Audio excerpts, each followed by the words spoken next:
What happens when you combine a Hyundai Tiburon, a Mitsubishi Eclipse, and a Chevy Cavalier?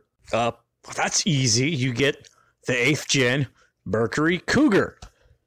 Ladies and gentlemen, this is before you buy a 1999 to 2002 Mercury Cougar. No, not this Cougar.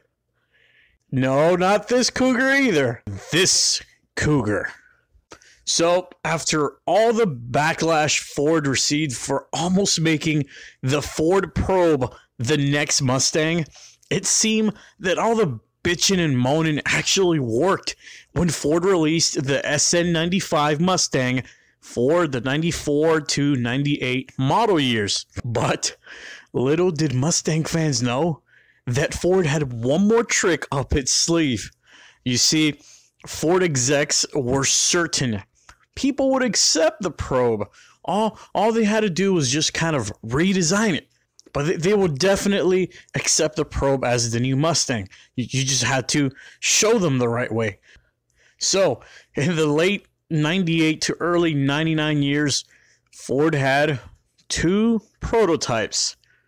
And this 1999 Mercury Cougar, it was actually at the top of the list as a possible candidate for the new Mustang once again.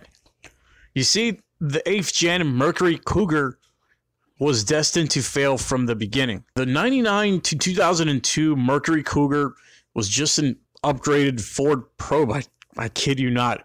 It was a 3-door compact, front-wheel drive car, simply known as the Ford Cougar in Europe. Ford decided to bring back the Mercury name for the US, and that's when they effed up big time. I'll get to that in just a second, but the Cougar was actually a surprisingly well-built car.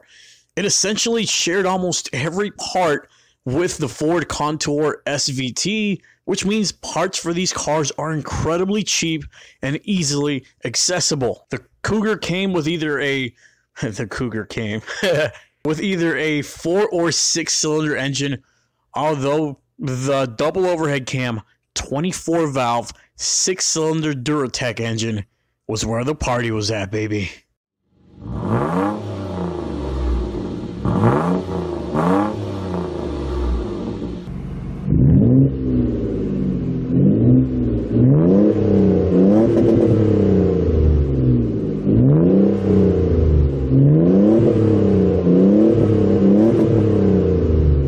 With a 2.5 liter that made 172 horsepower, which came as either an automatic or manual.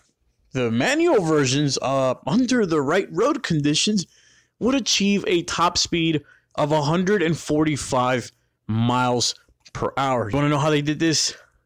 It was achieved because the speed governors were removed from factory for the V6s. This was a factory option. Take the damn speed governor off. Pair that up with vented disc brakes all around for the sport package models, along with a fully freaking independent multi-link suspension. The Mercury Cougar is one of the best handling hatchbacks of the late 90s. Far better than the Eclipse GS's and other hatches of the time. The amazing thing about these cars is that you can pick them up today, right now, dirt cheap.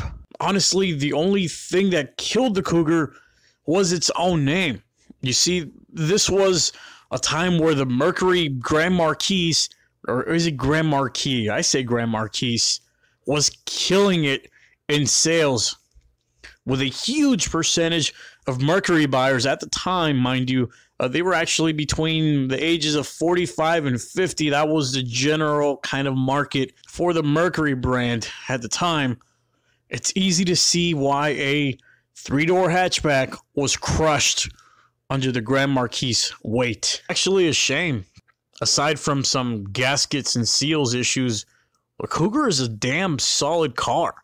Especially the 5-speed manual version, which came straight off the Rally, Ford Escort, and Fiestas.